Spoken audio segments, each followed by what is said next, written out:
নমস্কার বন্ধুরা, সীমাস কিচেনের সকল বন্ধুকে স্বাগত জানাই। বন্ধুরা, আজ আমি আবার আপনাদের কাছে আরেকটা নতুন রেসিপি নিয়ে হাজির হয়েছি। তা হলো মেথি শাকের রেসিপি। এই শাক খাওয়া অত্যন্ত উপকার আমাদের শরীরের জন্য। অনেকে অনেকভাবে মেথি শাক বানিয়ে থাকেন, কিন্তু স্বাদটা ঠিক হয়ে ওঠে না। অনেকেরই তিতকুটে হয়ে যায়, অনেকে ভালো স্বাদ হয় না। তাই আমি যেভাবে বানাবো স্বাদটা হবে দুর্দান্ত, আর একেবারে তেতো লাগবে না। পরে আপনাদেরকে বলে দেবো শাকটা খেলে কী কী উপকার আছে। শাকটা খেলে যখন এত উপকার আছে, তাই শীত থাকতে থাকতে একবার এভাবে বানিয়ে নিন মেথি শাকের রেসিপি। চলুন তাহলে দেখে নিই আমি কীভাবে মেথি শাকটা বানালাম। মেথি শাকটা বানানোর জন্য আমি প্রথমে বেগুনটা ছোটো ছোটো ডুমো ডুমো করে কেটে নিয়েছি। আমি এখানে একটা বেগুন নিয়েছি, আর নিয়েছি একটা আলু।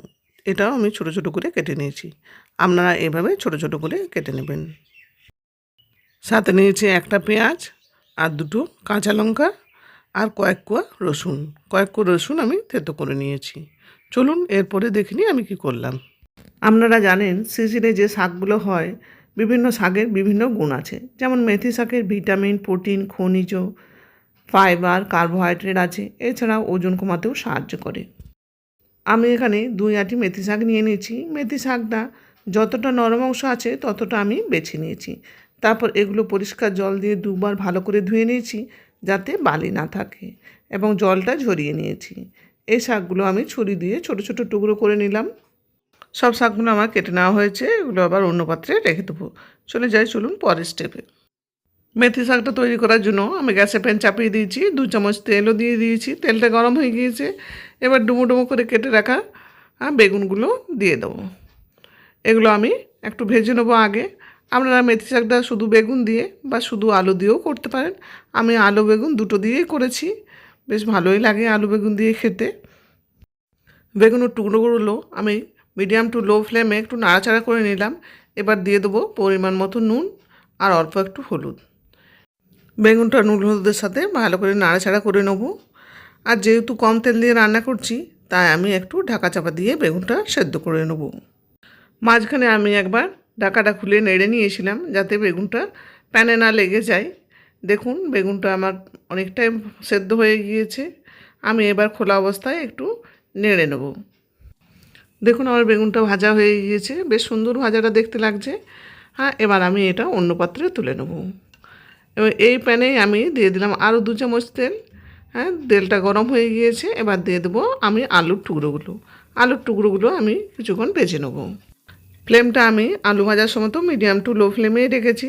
আপনারা যেমন সুবিধা বুঝবেন সেই রকম ফ্লেমটা বাড়া কমা করে নেবেন। দিয়ে দেবো অল্প একটু নুন, আর অল্প একটু হলুদ। বারবার দেওয়া হচ্ছে নুন হলুদটা। বেগুন ভাজার সময়তেও দিয়েছিলাম, আলু ভাজার সময়তেও দিয়েছিলাম। আপনারা চাইলে একসঙ্গে লাস্টে দিতে পারেন, কিন্তু সেরকম টেস্ট লাগবে না আলু বেগুনটা, যদি না আলুটার ভেতরে নুন ঢোকে বা বেগুনটার ভেতরে। তাই আলাদা আলাদাভাবে নির্দিষ্ট পরিমাণ মতো নুন দিয়ে দিলাম। 5 মিনিট এবার ঢাকা দিয়ে আলুটা সেদ্ধ করে নেব। 5 মিনিট পর ফিরে এলাম বন্ধুরা। দেখুন আলুটা অনেকটাই সেদ্ধ হয়ে গিয়েছে। এবার আলুটা একটু সাইডে রেখে আমি পেঁয়াজ, কাঁচা লঙ্কা আর রসুন থেতো করে রেখেছিলাম, সেগুলো আমি দিয়ে দেবো। পেঁয়াজ, কাঁচা লঙ্কা আর রসুনটা একটু আলাদা করে ভেজে নেব। আলাদা করে একটু ভেজে নিয়ে আবার একসঙ্গে এগুলো সব মিশিয়ে নিয়ে ভেজে নেব। নতুন বন্ধুরা আমার চ্যানেলে প্রথম ভিডিও দেখছেন, রেসিপির ভিডিওটি ভালো লাগলে প্লিজ চ্যানেলটি সাবস্ক্রাইব করে আমার পাশে থাকবেন, আর পাশে থাকা বেল বাটনটি অন করে দেবেন। তাহলে আগামী দিনে কোনো নতুন ভিডিও আপলোড করলে নোটিফিকেশান পৌঁছে যাবে সবার আগে আপনাদের কাছে। ঝালটা আপনারা যে যেমন খাবেন সেই অনুযায়ী দিয়ে নেবেন। দেখুন আমি আলুর সাথে পেঁয়াজ রসুনটাও ভালো করে ভেজে নিয়েছি, বেশ সুন্দর গন্ধ একটা উঠেছে। এবার দিয়ে দেবো আমি শাকগুলো একসাথে দেবেন না, একটু নাড়াচাড়া করে এই কমে গেলে আবার দিয়ে দেবেন। তাছাড়া প্যান থেকে বা কড়াই থেকে পড়ে যাওয়ার সম্ভাবনা থাকবে। আপনারা প্যানে রান্না করলে তেলে কম দিলেও চলবে, কিন্তু একটু তেল দিতে হবে যদি আপনারা কড়াইয়ে রান্না করেন। তাহলে এত কম তেলে কিন্তু কড়াইয়ে আলু বেগুনগুলো ভাজা যাবে না। দেখুন শাকটা অনেকটাই কমে এসেছে। যাতে শাকটা আরও কমে যায় তার জন্য আমি 2 মিনিটের জন্য ঢাকা দিয়ে দেবো শাকটা। দেখুন 2 মিনিট পর ফিরে এলাম, শাকটা অনেকটাই কমে গিয়েছে। এবার আমি দিয়ে দেবো পরিমাণ মতো নুন আর হলুদ। নুন হলুদ দিয়ে একটু নাড়াচাড়া করে নেব। আমি এখানে শাকের মতোই নুন হলুদটা দিলাম। আপনারা ভিডিওটি স্কিপ না করে দেখবেন, তাহলে কোনো স্টেপই মিস করবেন না।